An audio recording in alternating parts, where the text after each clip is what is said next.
Controversy এই ওয়ার্ডটা বাংলাদেশ ফুটবলের সাথে ওতপ্রোতভাবে জড়িত।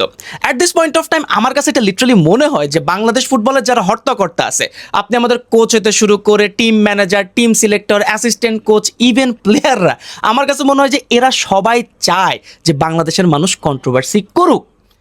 না হলে আপনি আমাকে দেখান ফুটবলের নবজাগরণের আগের কথা বাদে দিলাম, ফুটবল নবজাগরণের পরে এমন একটা ম্যাচ আমাদের দেখান, হোক সেটা এজ লেভেল, হোক সেটা উমেন্স ফুটবল, হোক সেটা ম্যানস ফুটবল, এমন একটা ম্যাচ দেখান যেখানে কোনো কন্ট্রোভার্সি হয় নাই, যেই ম্যাচটা নিয়ে আমাদের ফ্যান্সদের কোনো প্রকার আক্ষেপ ছিল না, এরকম আমাকে একটা ম্যাচ দেখান। প্রত্যেকটা ম্যাচে হয় স্কোয়াড সিলেকশন, হয় সাবস্টিটিউট, হয় গেম প্লে, প্রত্যেকটা জিনিস নিয়ে আমাদের কোনো না কোনো আক্ষেপ থাকবে। এবং এমন না যে জিনিসগুলা যে এগুলা কাটানো যাইতো না, কাটানো যাইতো, বাট আমরা এটা চেষ্টা করি নাই। প্রত্যেক দিন কন্ট্রোভার্সি। আর কন্ট্রোভার্সির কথা বলতে গিয়ে মাথায় আসছে একটা জিনিস, যে লাস্ট ম্যাচ আমরা বাংলাদেশ ন্যাশনাল টিমের লাস্ট ম্যাচ ভিয়েতনামের এগেনস্টে হারছে, এরপর আমাদের যে কি পরিমাণ মাথা গরম ছিল, এবং মাথা গরম থাকার কারণে আমরা যে কথাগুলো বলছিলাম সেটা হচ্ছে একসাথে বিকাশ হবে পডকাস্টে। একসাথে বিকাশ হবে 2.0 episode 1 already uploaded on YouTube, আপনি চাইলে দেখতে পারেন, লিঙ্ক কমেন্ট সেকশনে আছে। By the way, back to the video. আজকের ম্যাচ নিয়ে কোন কন্ট্রোভার্সিটা হয়েছে দেখেন। আজকে আমরা মাঠে নামার আগে অলরেডি আমরা কোয়ালিফাই হয়ে গেছি সেমিফাইনালের জন্য। এখন হয়তো আমরা জিতলে আমরা পয়েন্ট টেবিলের একে থাকতে পারতাম এবং আমরা হয়তো ভুটানকে ফেস করতে পারতাম। তবে আমার প্রশ্ন হলো, যখন আমি সেমিফাইনালে অলরেডি কোয়ালিফাই হয়ে গেছি, তাহলে আমি কেন আমার বেঞ্চ প্লেয়ারদের ঝালাই করে দেখলাম না? Specially I am talking about Declan Suleman and Ibrahim. এই দুইটা প্লেয়ারকে এতই খারাপ, আমাদের বলেন যে এই দুইটা প্লেয়ারকে এতই খারাপ যে এদেরকে সাবস্টিটিউট হিসেবে আজকে 20 থেকে 30 মিনিট দেওয়া যেত না? যেখানে আমাদের প্লেয়ারদেরকে অনেক বেশি টায়ার্ড মনে হচ্ছিল, কারণ সাউথ এশিয়ান ক্লাসিকো হইতেছিল। সাউথ এশিয়ান ক্লাসিকো এটাকে তো আর এমনি এমনি বলা হয় না। ভারত বাংলাদেশ যখনই মাঠে নামে তখন সেখানে একটা হাই ভোল্টেজ এনার্জি কাজ করে, এবং আমার কাছে আজকে ম্যাচটা দেখে মনে হয়েছে এটা কি মালদ্বীপে হয়েছে নাকি ঢাকায় হয়েছে, কারণ ক্রাউড ওই লেভেলের ছিল। কমেন্টেটর বারবার বলতেছিল যে আজকে হাইয়েস্ট অ্যাটেন্ডেন্স আসছে এবং সব জায়গায় শুধু বাংলাদেশ বাংলাদেশ চ্যান্ট শোনা যাচ্ছিল। সো ওই জায়গাটাতে আমাদের যে ডেডিকেশন, আমরা যারা ফ্যান আছি তাদের যে ডেডিকেশন, সেটা নিয়ে কারো কোশ্চেন করার কোনো প্রকার অবকাশই আসে না।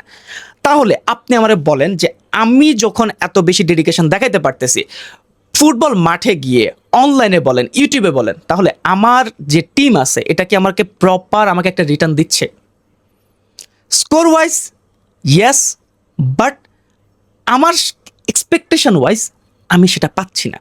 স্কোর ওয়াইজ আমরা এক একগুলো ড্র করছি, যেটা এক্সপেক্টেড ছিল, আমার মাথায় এরকমই ছিল, হয় 2-0 আমরা জিতবো, না হলে এক একগুলো ড্র করবো, এবং এক্স্যাক্টলি সেটা হয়েছে। বাট আমাদের এক্সপেকটেশনটা কি মিট হয়েছে? রোনান সুলেমান ভালো খেলছে, আমরা তাকে প্রপারলি অ্যাপ্রিসিয়েট করতেছি, বাট তার ভাইকে আমরা আজকে মাঠেই দেখি নাই। এখন দেখেন, আমি বুঝি না এই জিনিসটা যে আমাদের টিমের কি মাথায় চলে। আমার টিমের, আমি এই জন্য বলতেছি না যে ও আমেরিকাতে খেলে, ও ফ্লাইটের টাকা খরচ করে আসছে। আমার কথা হলো, ও কি বাজে খেলে? I don't think so. ওরে কি নামানো একদমই উচিত না? I also didn't think so, I don't think so. আমার এটা বলেন যে ভাই এটা কি করতেছে আসলে। ওভারঅল ম্যাচের কথা বললে ম্যাচ ওয়াজ গুড। আজকে আমাদের রোনান সুলেমানকে তো অবশ্যই আমরা সবাই অ্যাপ্রিসিয়েট করতেছি, যে গোল স্কোরার ছিল আমাদের আব্দুল, নাম্বার 15 নাম্বার জার্সি, তাকে আমরা প্রপারলি অ্যাপ্রিসিয়েট করতেছি না। দেখেন লাস্ট ম্যাচে আমরা ইউসুফ আলীকে আমরা ওইভাবে অ্যাপ্রিসিয়েট করি নাই, বাট আজকের ম্যাচে রোনান সুলেমানের একটা পিন পয়েন্ট, একটা সেট পিস কর্নারের একটা কিক আসছে এবং সেখান থেকে গোল করছে কিন্তু আব্দুল, এবং তার ওই মানে সুন্দরভাবে ফিনিশিং, এটাকে আমরা আরও বেশি অ্যাপ্রিসিয়েট করা উচিত আমার কাছে মনে হয়। যেটা বলতেছিলাম যে ওভারঅল ম্যাচ ওয়াজ গুড, আমরা প্রপারলি ফাইট করতেছিলাম, বাট আমার প্রশ্ন হলো যে আজকে আমাদের মিডফিল্ডের হয়েছেটা কি?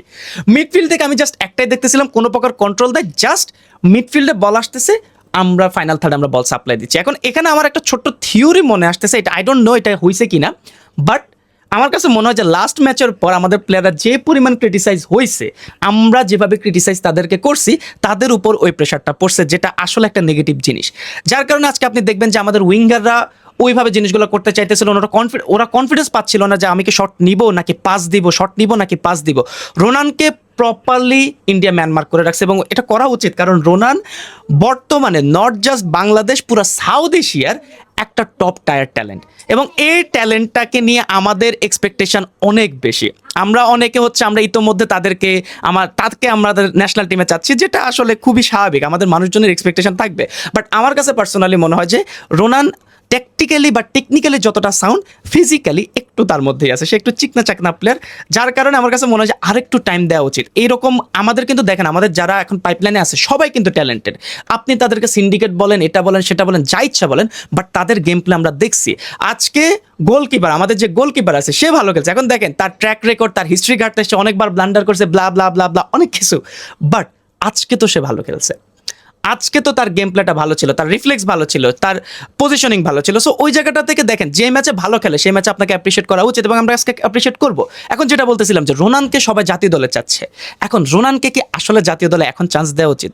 আমার কাছে পার্সোনালি না। আমরা নাম্বার 9 আমাদের কাছে নাই, বাট রোনানের যে ফিজিক্যালিটি, এটা যদি আরেকটু ইমপ্রুভ হয়, বয়সের সাথে তার ম্যাচুরিটি যদি আরেকটু ইমপ্রুভ হয়, আমার কাছে মনে হয় যে 1 থেকে 1.5 বছরের মধ্যে সে অটোমেটিকলি এমনি চান্স পাবে। সো এখন ওই জিনিসটা নিয়ে আমাদের কথা বলা খুব একটা উচিত না। আমাদের উচিত তাকে নিয়ে আরও বেশি ভাবা, আমাদের টিম ম্যানেজমেন্টকে প্রেশার দেওয়া যে তাকে এজ লেভেল ফুটবলে আরও বেশি খেলিয়ে তাকে আরও বেশি পাকাপোক্ত করা, যাতে সে বাংলাদেশ ন্যাশনাল টিমকে যখন সে রিপ্রেজেন্ট করবে তখন প্রপার 5 থেকে 10 থেকে 15 বছর আমরা যেন proper service pi.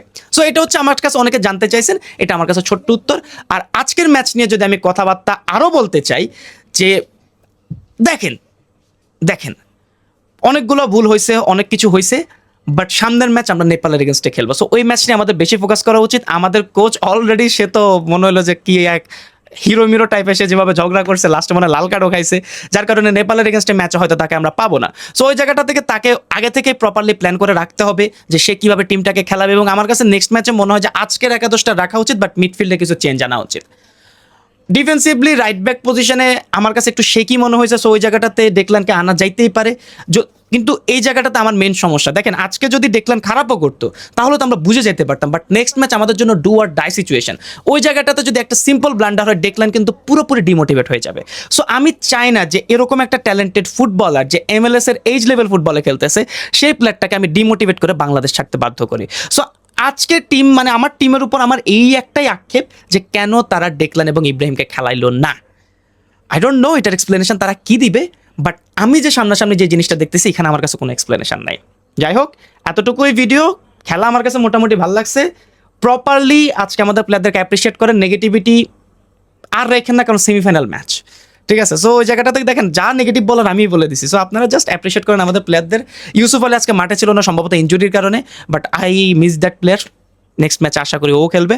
So overall the match was good, আমার কাছে ভালো লাগছে, বাট কন্ট্রোভার্সি এটা ছাড়তেছে না। সো আপনার কাছে আজকের খেলা, কার খেলা সবচেয়ে বেশি ভালো লাগছে সেটা আমাকে কমেন্ট করে জানাতে পারেন। এবং পরবর্তী ভিডিও পর্যন্ত সবাই ভালো থাকবেন, সুস্থ থাকবেন। সবাইকে আসসালামু আলাইকুম। আর একসাথে বিকাশ হবে পডকাস্টের লিঙ্ক কিন্তু কমেন্ট সেকশনে, জলদি দেখে আসেন।